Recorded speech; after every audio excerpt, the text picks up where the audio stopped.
Nah, kita agak berpikir sekarang.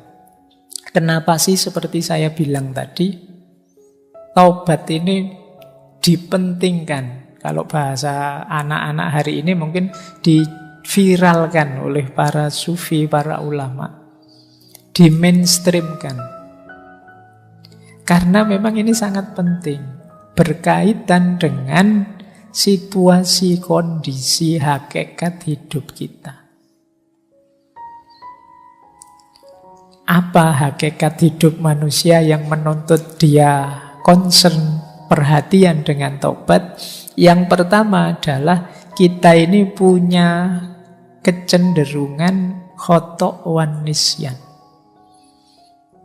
Jadi manusia itu punya fitrah bisa salah, bisa khilaf. Atau lebih ekstrimnya mudah salah, mudah khilaf. Dan itu tidak perlu saya suruh ngaku, kamu sudah ngerti sendiri bahwa manusia itu mudah salah, mudah khilaf. Jangankan yang tidak sengaja, yang kamu sengaja itu loh banyak. Dan kamu nyaman-nyaman saja. Apalagi dosa yang sendirian tidak ketahuan orang. Waduh, kok lupa tadi belum sholat maghrib? Tidak apa-apa, tidak ada yang tahu.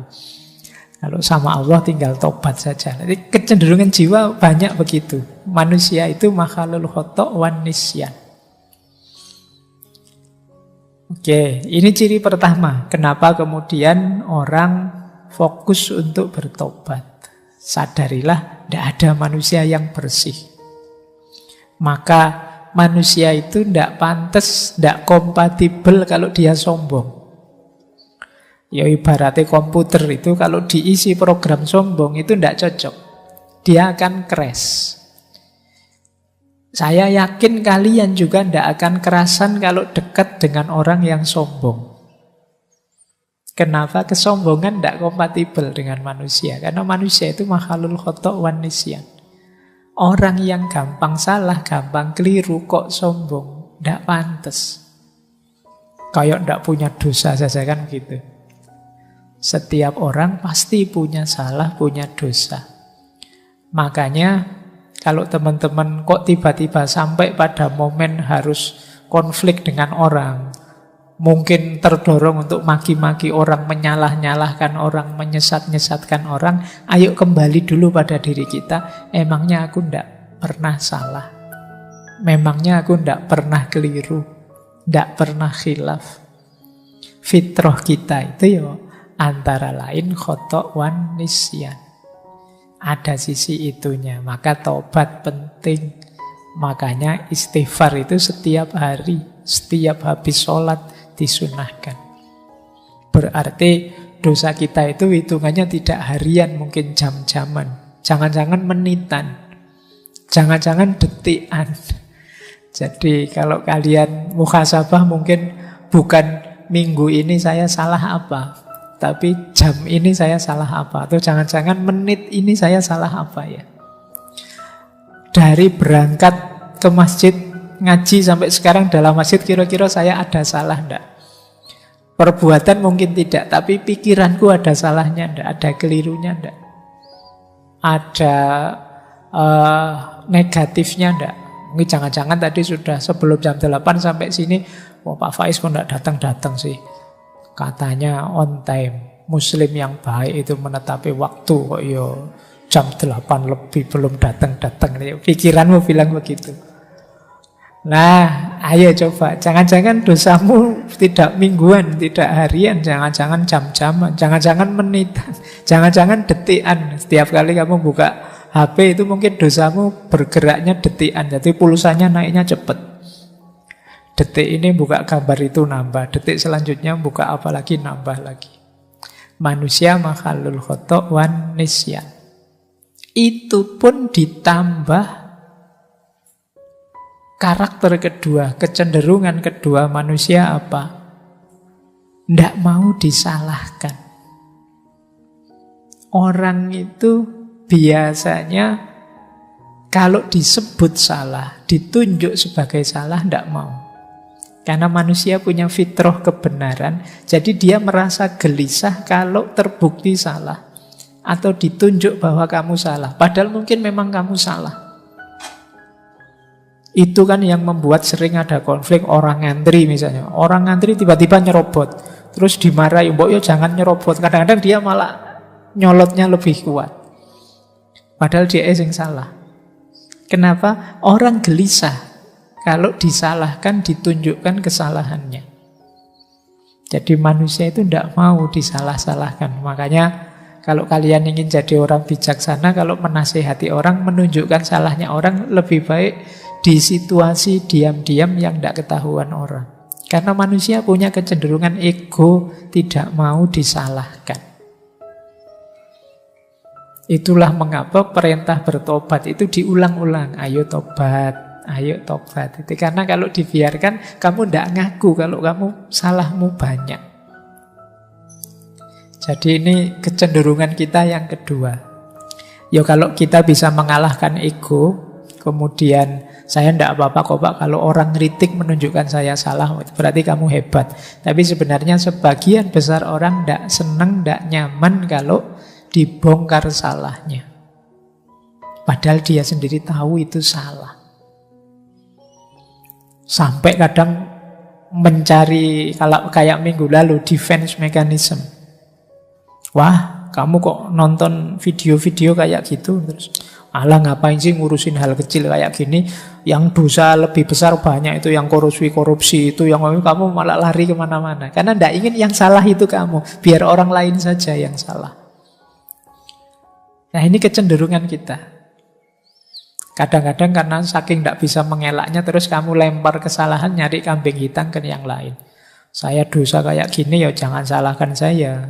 Ya yang kayak gini nih harusnya mbok diblokir sama pemerintah, mbok tidak usah dibolehkan tayang, mbok ya kamu malah nyalahkan itunya. Padahal yang nafsu kamu. Nah ini ciri kedua. Maka perintah tobat itu diulang-ulang terus. Yang ketiga, nah ini juga lanjutan yang kedua sebenarnya. Seringkali kita itu melakukan pembenaran. Kalau bahasa hari ini normalisasi kesalahan yang kita lakukan. Ah wajar Pak, manusia begitu. Saya manusia normal Pak, makanya ada salah-salahnya dikit kayak gitu. Dinormalisasi. Kamu kok sering bolos? Ya biasalah Pak, anak muda. Kayak tidak pernah muda aja Bapak ini. Kamu normalkan yang salah. Nah ini penting kamu ingat-ingat. Itu yang dimaksud Imam Ghazali. Pikiran kita itu sebenarnya bukan raja. Dia hanya panglima perang yang kuat saja, yang disuruh-suruh oleh hati kita. Jadi kita itu sering tidak mencari kebenaran, tapi mencari pembenaran. Makanya kalau kita dengerin YouTube, kalau kita mencari ustadz yang kita sukai, kalau itu mesti yang kita cari yang cocok dengan kebenaran yang kita yakini selama ini. Kita kalau bahasanya Sartre dulu, kita hanya ingin mendengarkan gema suara kita. Itu mengapa di ngaji filsafat ini saya lari ke barat, lari ke timur, ke Jawa, tak puter-puter kemana-mana, biar kamu luas. Biar kamu tidak hanya mendengarkan gema suaramu. Biar tidak hanya pembenaran yang kamu cari, tapi juga kebenaran. Karena cirinya manusia memang selalu mencari pembenaran. Nah kalau kamu sadar, kalau salah ya salah, jangan memberi pembenaran, kan berarti kamu terbuka untuk bertobat. Ya ternyata saya memang kemarin keliru, saya memang salah. Dan ini tidak gampang pada manusia. Mungkin mulutmu tiap hari istighfar, tapi istighfarmu kan tidak mantap, tidak sepenuh hati. Karena kamu punya argumen yang kamu lakukan itu tidak sepenuhnya salah. Yang keempat, kenapa kita harus sering bertobat? Diri manusia ini punya beberapa perangkat yang sifatnya dual. Dual itu punya dua sisi. Kalau bahasa Al-Quran, fujuroha wa taqwaha. Ini yang membuat kita bisa khilaf. Misalnya, nafsu makan itu bagus, tapi ketika kita berlebihan dalam makan, dia berubah dari takwa jadi mungkar. Nafsu seks itu manusiawi, tapi kalau kita melampiaskannya tidak di jalur yang benar, ya dia dari takwa jadi mungkar. Ada dual. Mata ini bisa jadi sumber pahala, bisa jadi sumber dosa. Tanganmu juga begitu, kakimu juga begitu. Ini namanya dual karakter. Sehingga ya kalau tidak hati-hati ini kecampur-campur. Itulah mengapa kita penting bermuhasabah. Jadi, ya benar sih kamu buka HP-nya, HP WA Al-Quran kamu ngaji, tapi kamu lupa tiba-tiba muncul iklan orang yang bajunya minim misalnya. Harusnya astagfirullah, tapi alhamdulillah. Terus kamu sadar, tidak boleh sebenarnya saya lihat, dosa aku misalnya. Nah, ini loh sering keselip-selip, kecampur-campur. Kenapa? Karena karakter perangkatmu yang diberikan oleh Allah, ya memang ini jalanmu untuk bisa menikmati hidup di dunia ini. Kalau tidak hati-hati bisa menggelincirkanmu. Disitulah gunanya kamu sadar harus siap sedia untuk selalu bertobat. Nah, terus yang kelima, yang terakhir ini godaan. Sekeliling kita itu banyak sekali godaan. Jadi kalau pakai istilahnya bulan lalu ya, jadi segala yang kita temui itu sebenarnya nantang kita. Mau kamu apakan? Nah, ini godaan. Teh yang ada di sebelah saya ini kan sudah disuguh, ini godaan. Mau diminum atau tidak diminum sisa sehingga dibuang saja. Itu kan ada dua alternatif. Ketemu kalian ngaji malam hari ini kan juga begitu. Mau diikuti saja, dikritisi saja, dicueki saja, dijalankan saja. Ini semua tantangan-tantangan. Yang begitu kamu salah membacanya, ya harusnya lahir pahala jadi lahir dosa. Apalagi ada makhluk yang oleh Allah diberi izin khusus untuk menggoda kita, menyesatkan kita. Nah, kalau ini ada dalilnya. Ini saya ambil dari hadis yang terkenal sekali. Diriwayatkan oleh Imam Ahmad. Saya tulis Arabnya saja, belum sempat terjemahannya. Semoga kalian masih bisa membacanya. Jadi satu ketika Rasulullah bersabda, Inna syaitona qala, setan berkata, wa izzatika ya Rabbi la abrohu uwi ibadaka madamat arwahuhum fi ajsadihim. Jadi ini setan berkata di depan Allah, demi kemuliaan-Mu wahai Tuhan, aku tidak akan berhenti menipu manusia, hamba-hambamu, selama ruh masih ada di jasad mereka. Jadi selama kita masih hidup, ya setan akan selalu menggoda. Tapi terus Allah membalas, wa izzati wa jalali la azalu aghfiru lahum mastaghfaruni. Demi kemuliaanku dan keagunganku, aku juga akan senantiasa mengampuni mereka selama mereka mohon ampun. Jadi kita hidup ini dikepung godaan, belum lagi dorongan dalam diri kita, sehingga kita mudah sekali tergelincir dalam dosa. Tapi jangan khawatir, Allah siap menerima kapanpun kita mohon ampun. Ini sebenarnya intinya kajian tentang taubat itu di situ. Baik, jadi ini dasarnya mengapa kemudian perintah taubat itu di mainstream, diutamakan. Karena kita tidak bisa kemana-mana kalau masih kotor jiwa kita, diri kita dikepung, terisi oleh kekeruhan dosa. Makanya orang-orang sufi itu punya rumus takholli, tahalli, dan tajalli. Takholli itu mengosongkan diri, membersihkan diri. Karena sebelum diri kita bersih, dia tidak akan bisa takhalli. Takhalli itu diisi dengan kebaikan.